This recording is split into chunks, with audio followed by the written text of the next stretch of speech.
This is it, guys. I mean, it's not it, but it is it in the sense of the last day of this intuitive eating journey. 30 days. We are here, day 30 of intuitive eating.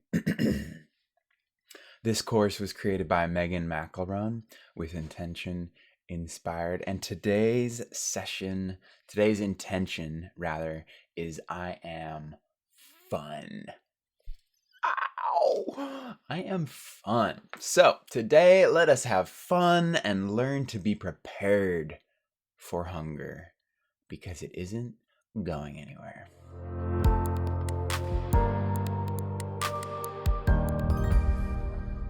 Alrighty, diving right in with our host Megan as she shares today's intention and how it applies to our intuitive eating journey.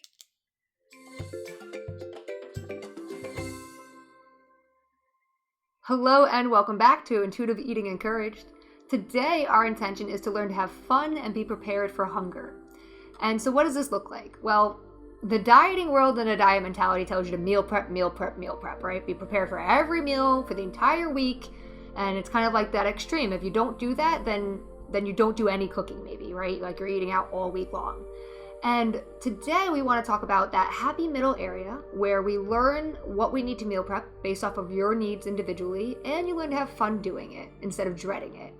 And so what does that look like? Well, instead of thinking that you have to meal prep every meal all the time, the best thing you can do is take a few moments and reflect on the struggle areas, right? Do you do well at breakfast, lunch, and dinner, and you just struggle in the hours between lunch and dinner where you're tired and you reach for sugary foods as your snack?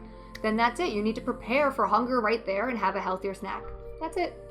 Do you do really well at lunch and dinner, but at breakfast you're so busy you run out of the house that you're ending up with Starbucks and a croissant?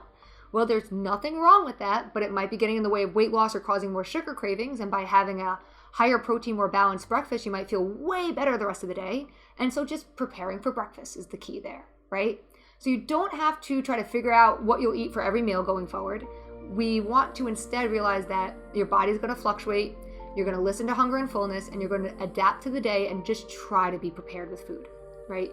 If you know you have 7 meetings and you need to leave your house and you're going to be gone for 7 hours and you have no idea what you'll eat for lunch and you bring no food with you, you're going to get hungry. You're probably going to eat out. It might be fast food, which is nothing wrong with, but it might not be in line with how you want to be eating right now. It might not make you feel good. It might cause more cravings. It might give you a headache. And so we're looking to have you feel energized by the food you eat, to listen to your hunger and fullness, and to like how you feel when you eat. And by being prepared with food when you leave the house, that can be so helpful. And that doesn't have to be this big meal that you have to cook, right? It can just be fruit, a banana. It can be a few almonds, like a pack of almonds, right? It can be little things that help you bridge the gap between meals. And it can be sandwiches. Don't fear carbs. Sandwiches are great on the go. Anytime I travel, whether I'm going in a long car ride or on a plane, I bring myself a sandwich or two because that way I don't have to stop anywhere and try to find food that's healthy. I just made it at home and brought it with me with nice whole grain bread and veggies and a little bit of mayo and cheese, vegan cheese, and whatever else I want on there, right? So it's really up to you what you want to be eating and to prepare for that. And then have fun with it, right? So it doesn't have to be this dreaded thing, meal prepping or cooking. Put on music, get the whole family in on it, right? Get your kids in there chopping veggies or washing veggies and helping out, right? And get that music on and dance around your kitchen. Make it fun. Don't make it something you dread, because if you dread doing it, you're probably not going to want to do it. And if you're somebody who absolutely hates cooking, that's all good. You can find so many healthy recipes or quick foods nowadays that you really don't have to cook, right? Like they have like every vegetable you'd want, microwavable bag, boom, done in 3 minutes. Rotisserie chicken, there's your protein, right? Bags of microwavable rice, there you go. So I'm not saying that you should live by the microwave, right? But if you're so busy that you feel like you don't have time to find or cook healthy food, there are tons of on-the-go options that don't have to be fast food or junk food, right? Hard-boiled eggs, you can either buy them pre-hard-boiled in the store, or you can get 12 and hard-boil them in 12 minutes, or 17 minutes, I forget how long it takes. It doesn't have to take long, right? And then you have eggs for the whole week that are already cooked. You just peel and you eat, and that's it. And so just finding ways to make it fun, like putting on music and getting other people involved in it, and just making it fit your lifestyle. If you're a go person, having food ready is going to be helpful. If you are like me and for all of 2020 you've worked from home, I just go to my kitchen and I cook when I'm hungry, you know? And if you're somebody who is lazy, which is okay, And you open that fridge and you're like, I have all this food and I could cook, but I don't wanna. And then you hit up DoorDash. There's nothing wrong with that. But, you're wasting money on the food. It might go bad and it just doesn't feel good. So one of the best things you could do is either buy things that are already pre-cooked, get stuff from the deli section. Delis usually have like pre-made salads and all these things. And yeah, it might cost you an extra $1 or $2 than making it at home, but it saves you the time of making it at home and it makes sure that you're prepared for hunger. So you have so many options there.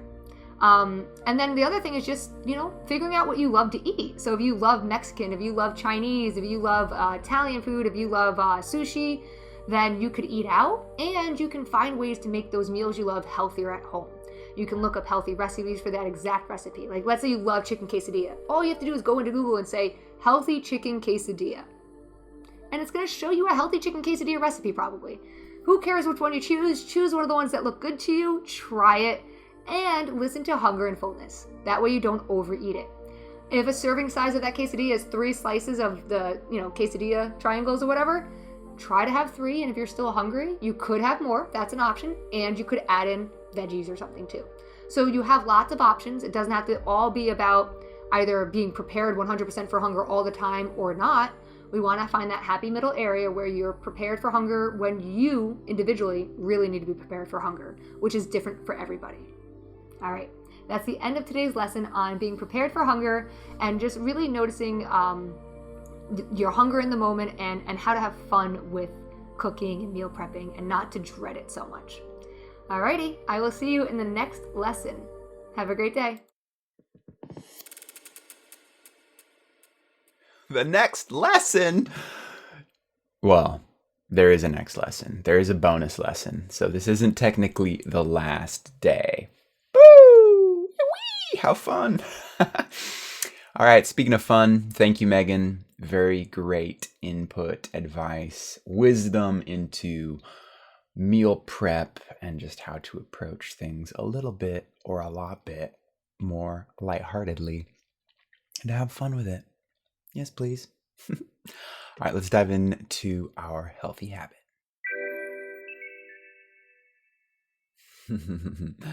All right, our healthy habit is to plate crowd. And this technique of plate crowding is to help us never feel deprived again. So whether we're eating pizza or lasagna or mac and cheese or a salad, it's like, what else do we have to add a spectrum, a rainbow, a variety to our plate so that it's not filled with one thing that might leave us feeling guilty or leave us feeling deprived, like we didn't get, our fix of chocolate, at least for me.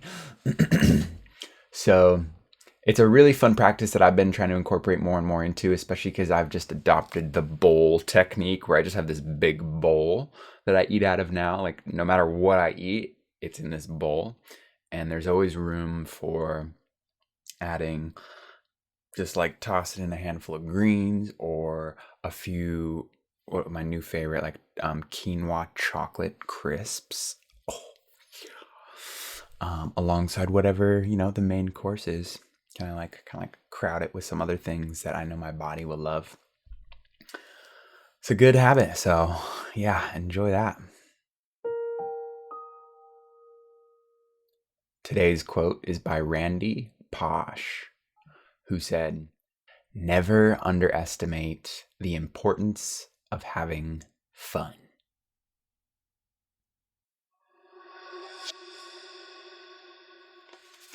All right, moving into today's journal prompt. If you got your journal handy, whip it on out. Whip it on out. Whip it on out.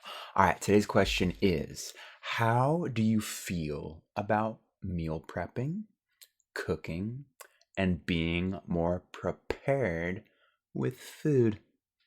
How do you feel about it? Go ahead and just get your journal out and just free flow, stream of consciousness, morning style page. Just journal on this for a little bit and see what comes through.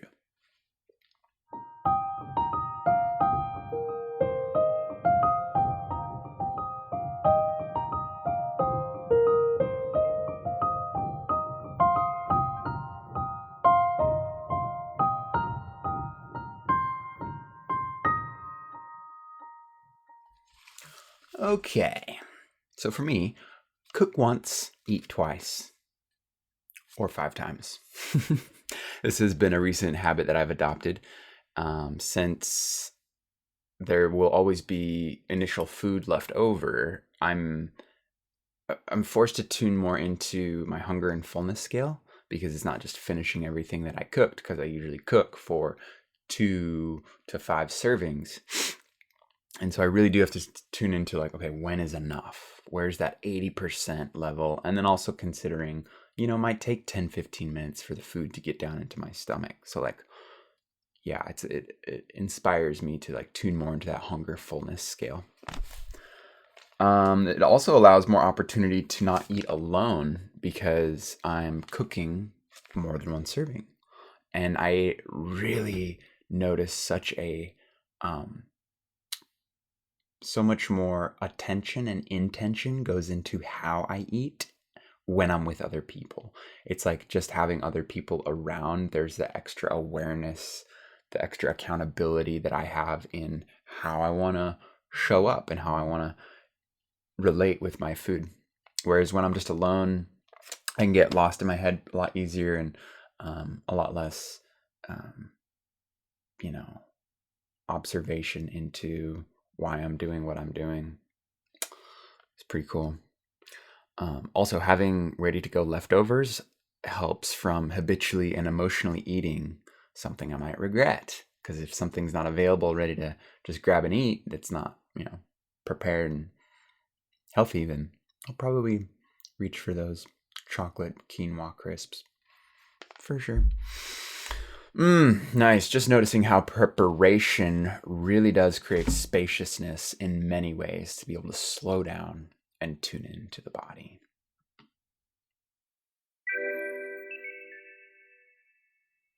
All right, diving into today's micro challenge, which is to adapt as life happens. Something to just kind of put in your pocket for you to be intentional with throughout your day. Maybe you have a plan, and when life has other plans, how can we merge and be okay if things don't go exactly according to plan? How can we attune to and adapt to the moment by moment by moment? That's our challenge for the day, something to just keep in mind, keep in heart, keep in soul. All right. That wraps it up, guys. That is day 30 of 30 days of intuitive eating. Wow, I feel like a big old healthy seed was planted in me that is about to just keep taking root and blossom into a much healthier relationship with myself as far as self-love, because there's a lot of self-shame in my personal experience when I relate to food. Not always, but it's been there. And I just feel so much more free. Thank you, Megan. You are amazing. Thank you for putting all of your time and energy into creating this journey for us to go through, to awaken in a lot of ways, to ways that, at least speaking for myself, I didn't know that I was asleep. And shining the light of awareness on food, intuitive eating, body, how I relate to myself, how I label myself, how other people's opinions might affect, me, and just kind of like dissolving a lot of the nonsense that I have adopted that has interfered with just being able to eat in a very healthful way that includes my whole body, my whole system, in a way that is healthier and healthier and healthier, and does change and adapt, and like it's like an ongoing dance, and it is fun. So thank you for taking some time out of your day to be a little more intentional with me around our food. If you've been with us through this whole journey, I would love to hear your thoughts. There is a link in the description where you can leave us a voicemail. If you have any questions too for me or Megan, you can leave us a voicemail with the link below. or if you would like to join our community and go on the next intentional journey with us, you should do it. It's going to be 10 days of resilience. We sent out a poll and asked everyone, like, what do you want to focus on next? Resilience was a hot topic. And so Juniper was really inspired based on her current studies in Chinese medicine to use the lens of the 5 elements to create a 10-day journey on resilience. That's going to be beautiful. That's coming soon. So please stay tuned and come and join us. It is a blast. And yeah, we're a lot of fun. I hope you have a lot of fun today. Hold that intention as you move through your day, and enjoy the day. I love you. Peace and fun.